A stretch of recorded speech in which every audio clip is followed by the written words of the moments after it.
Hello and welcome to the Essex Boys Murder videos. These videos are based on key individuals and the murder victims' movements on the day of the 6th of December 1995.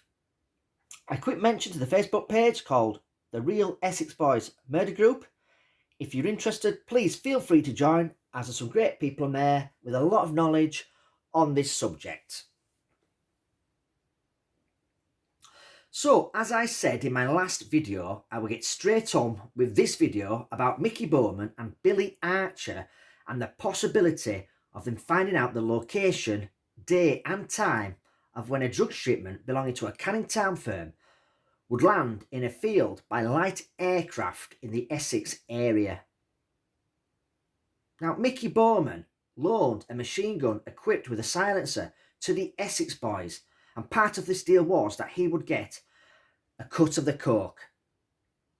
As soon as they got the information on where and when the light aircraft would land, did they push Tony Tucker for a bigger slice of the coke?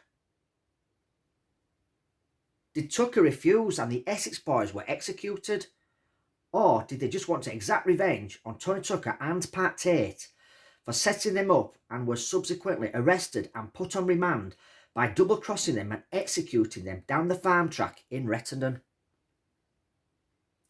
As I said in the last video, in this one I will go through the sequence of events of how Mickey Bowman and Billy Archer could have carried out the triple murders without Mick, Jack or Darren even knowing the Essex Boys had been executed. Mick Steele arrives at the Sorrel pub in Ipswich. According to the phone log evidence, he phones Darren Nichols' mobile at 2 p.m. Now this could be telling he's arrived in Jack's area and will be meeting up with Jack very soon. After this call, Mick then phones Jack's mobile at 2:11 p.m. Is this to tell him he's arrived at the Sorrel pub? Jack's workplace is only a 3 minutes drive from this pub. So Jack arrives and goes into the pub and finds Mick Steele. They then discuss their plan to show the Essex Boys where he'll be landing the light aircraft in the upcoming days, but is concerned about the wintry conditions with the snow settling, which would make it harder for him to find the exact field he had chosen to land in. Now, did Mick Steele not fully trust Pat Tate and roped in his close friends, Jack and Darren, to follow him on the evening of the murders, which would also be a dummy run for when he would be flying in with the Canning Town firm's shipment of coke? When this deal is pulled off, Mick will give them a cut of his 10 kilos for helping him arrange everything, but they had to be in the Rettendon area when he flies in to make sure nothing goes wrong. He also wanted them close to him when he shows the Essex Boys the location of where the light aircraft would be landing. It's unknown if Mick Steele told Jack and Darren about what he'd been told by Sarah Saunders when they met days earlier. Mick Steele could have told them and explained why they needed to be in the Rettendon area that evening. Sarah Saunders told Mick she was worried about him as Pat had told her that after an upcoming deal with him, he was going up north for good, then laughed. Sarah Saunders took this as a threat to Mick Steele's life, so she met with him and told him what Pat had said. Was Mick worried about meeting Pat when showing him where the location will be when he lands the light aircraft? After being informed by Sarah Saunders what she had told him, did he want Jack and Darren close by in the Rettendon area if anything was to go wrong? If Jack and Darren were getting a cut of Mick Steele's 10 kilos of coke, then he thinks they should earn it, as they're going to be much richer very soon. Some people may think it's a bit far-fetched, but remember, Mick Steele only wanted Tony Tucker and Pat Tate to do the robbery. He was totally unaware they had brought Craig Rolfe into this deal, and he would drive them to and from where the robbery would take place. He was eventually told by Tucker that they would give him the 30 kilos of coke from the robbery, and it was his job to take it to the traveller, John McCarthy. Craig Rolfe also had to hide the machine gun that would be used for the robbery, and for his part he would get a cut of the coke. Did Mick tell Jack he wanted him and Darren to meet him at their usual place, being Mark's Tea? From there, Nichols would get into Mick's Hilux and travel down to Brentwood. The reason for this is so he could update him on the plan as Jack followed behind in the Passat. They arrive in the Brentwood area and Darren Nichols gets out of Mick's Hilux and climbs into the Passat. I mean, this could have happened at the Thorndon Country Park. Now, Mick tells them he'll arrive on his own as not to spook the Essex boys if they're already at the car park, but they must turn up moments later and find a place to park and can see what is going on. I mean, in a way, Mick wanted this to be a dummy run for when he was flying from Holland to Rettendon. Jack and Darren could arrive early and wait at the Halfway House pub car park. After a specific time, they would then set off to Rettendon. Their job will be to park up close by and look out for a light aircraft flying over. After the robbery, Mick would tell Tucker and Tate that he wanted his share of the coke and that Jack was in the area and was going to go see him. Mick didn't trust them with his share. Also, the Essex boys can't take out Mick as they now know Jack is in the area and knows about the robbery. After discussing this plan with Jack, he decides to ring Tony Tucker using the public phone box in this pub.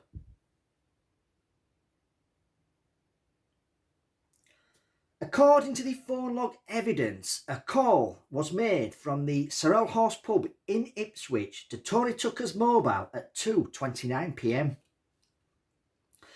If you've been following my Day of the Murder videos, at around that time, Craig Rolfe and Tony Tucker are at Pat Tates' bungalow. So Tony Tucker receives a call from the Sorrel Horse pub. Now Pat Tate realises it's Mick, so tells him to phone at the usual place so they can talk, i.e. the payphone box at the end of his road, which is his payphone box here. Now Gordon Road is in this direction here. It's just up here, and it's just a short distance car ride down to this payphone box. So yeah, this is the payphone box that was used on the afternoon of the murders. In Darren Nichols' interviews, he also states that Mick and Pat were paranoid about using their mobiles to talk about drug deals. Now, he said Mick thought his orange contract phone could be listened into, so he insisted on using payphone boxes. Now, Mick Steele had a payphone box close to where he lived, and Pat had this one, which was at the end of his road. So, Tucker, Tate and Rolfe head down to this phone box on Timberlog Lane, but they've missed the call from Mick Steele at this phone box, which was made at 2:32 p.m. Now, seconds later, at 2:32 p.m, Mick Steele then rings Tony Tucker's mobile again and tells him to meet at the Halfway House pub car park at around 6:15 p.m. From there, he'll show them where they'll be landing the light aircraft with the shipment of coke bought by the Canning Town firm from East London. After arranging the meeting for that evening, Mick says his goodbyes to Jack and leaves the pub and heads off home. At 3:06 p.m, he phones Darren Nichols' mobile.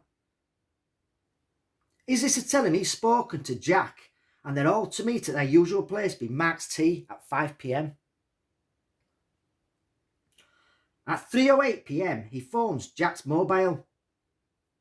Is this to tell him he's spoken to Darren and they are all to meet at Mark's Tea at 5 p.m? The problem with this case is the prosecution have handpicked specific phone calls as evidence at the trial. So I don't have access to all the calls, which is a shame, as I think they would paint a different picture on the events leading up to the murders. I mean, how good would it be if we had all the phone logs between Mickey Bowman and the Essex Boys leading up to their murders? I mean, that would be absolutely awesome. Now, what I do have is an undisclosed phone call between Mickey Bowman and Tony Tucker that I will talk about later. But at the moment, what if, after Tucker and Tate found out they would be meeting up with Mick Steele that evening, they then rang Mickey Bowman and told him that they were meeting Mick Steele at the Halfway House pub car park in Brentwood at around 6 p.m-ish, so told him to get there early and park up out of the way. They also tell him not to come over when they turn up, as they don't want to spook Steele. The Essex Boys want everything to run smoothly until the robbery, and when they get their hands on the coke, they will double cross Mick Steele with his share. Did Mickey Bowman and Billy Archer arrive in the Brentwood area just before 5 p.m. on the evening of the murders, looking for a payphone box to use to phone Pat Tate? Now, having come from South London, they would have headed in this direction along the A127.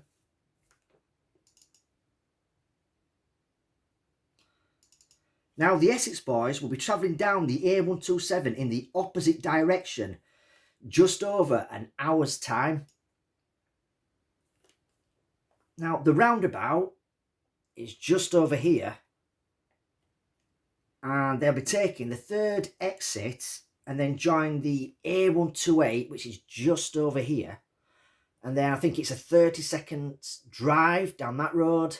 Then they'll take a left turn in and go down the lane, and eventually they'll arrive at the side entrance to this pub car park, which is just here.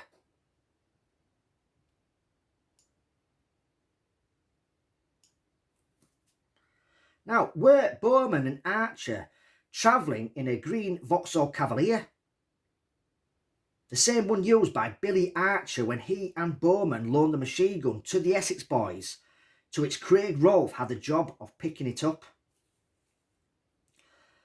Donna Jaggers states that they pulled up at their Thurrock services and met them both. Craig Rolfe with Donna Jaggers were to follow Billy Archer in his Vauxhall Cavalier, and Michael Bowman would follow the Range Rover in his Volkswagen Corrado. Now, this was the same Volkswagen Corrado that he sold to Barry Dorman, who owned the Eastern Garage Car Sales before the murders. Now, the Eastern Garage Car Sales is where all three vehicles parked up and the machine gun was transferred from the Green Cavalier to the Range Rover.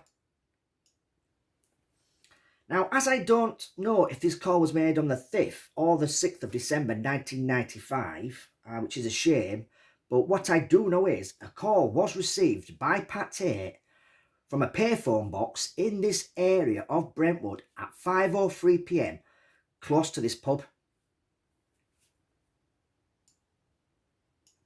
Was it Bowman ringing Pat Tate to tell him he and Archer had arrived in Brentwood and had found the Halfway House pub? Pat Tate could have told Bowman that he and Tony received calls from Mick Steele early in the day and told the Essex Boys that he would meet them at this place here, the Halfway House pub car park, at around 6:15 p.m. Is there any undisclosed phone logs between Tate and Bowman after 2:32 p.m, but before 5:03 p.m. on the day of the murders. If there is phone logs between the two, between this time frame, then it would paint a different picture on the build-up to the murders. I mean, phone log evidence is used at trials. It's like a fingerprint being left at a crime scene. It puts people at specific places and the times they were there. Now, as you move about, different phone masts pick them up. I mean, even if your phone's switched off, it still gets picked up on phone masts. Did Mickey Bowman ring up Pat Tates at 5:03 p.m. on the evening of the murders? Did he use a payphone box close to this pub to ring him? The call was received. Did he ring Pat Tates to tell him he and Billy Archer had arrived in the Brentwood area and found this pub where the meeting would be taking place between the Essex Boys and Mick Steele? Did Bowman ring and ask if the meet was still on? Did Pat Tates tell him to ring Tony Tucker as it was his deal and he was putting the most money in? This could back up why Mick Steele phoned Tony Tucker up from the Sorrel Horse pub and not Pat Tates on the afternoon to arrange that meet. Ask yourself this. Why wasn't this 5:03 p.m. phone call made to Pat Tates from a payphone box close to this pub in Brentwood used in the prosecution's phone log evidence at the trial? Was it because it didn't fit in with Darren Nichols' version of events, as he, Jack and Mick would have been up at Mark's Tea at around 5 p.m, some 35 miles away? To me, this call is very important to this case and should be investigated more. An undisclosed phone call was made by Mickey Bowman to Tony Tucker's mobile at 5:07 p.m. on the evening of the murders. That's just 4 minutes difference between the phone call that Pat Tates received. Now, this call has finally been released by the prosecution. Mickey Bowman phoned Tony Tucker at 5:07 p.m. on the evening of the murders. What was this call about? After phoning Pat Tates at 5:03 p.m, did he then phone Tony Tucker's mobile to tell him he's arrived in the Brentwood area early as arranged and will wait in the car park for the Range Rover to turn up along with Mick Steele in his vehicle? As agreed, Bowman and Archer don't want to spook Steele about the double cross, so they will just sit back, and when the Essex boys turn up and meet Steele, they will follow them to the location where the light aircraft will be landing in the upcoming days. I'm going to finish this video here today because I don't like making long videos, and I'm sure there's enough information in this video for you to digest. And what I will do in the next video is carry on from where I left off in this one, which is if Mickey Bowman and Billy Archer turned up in the Brentwood area and found the Halfway House pub where the meeting was scheduled to take place between the Essex boys and Mick Steele on the evening of the murders. What I will also do in the next video is carry on the sequence of events that could have involved Mickey Bowman and Billy Archer on the evening of the murders. Until next time, take care.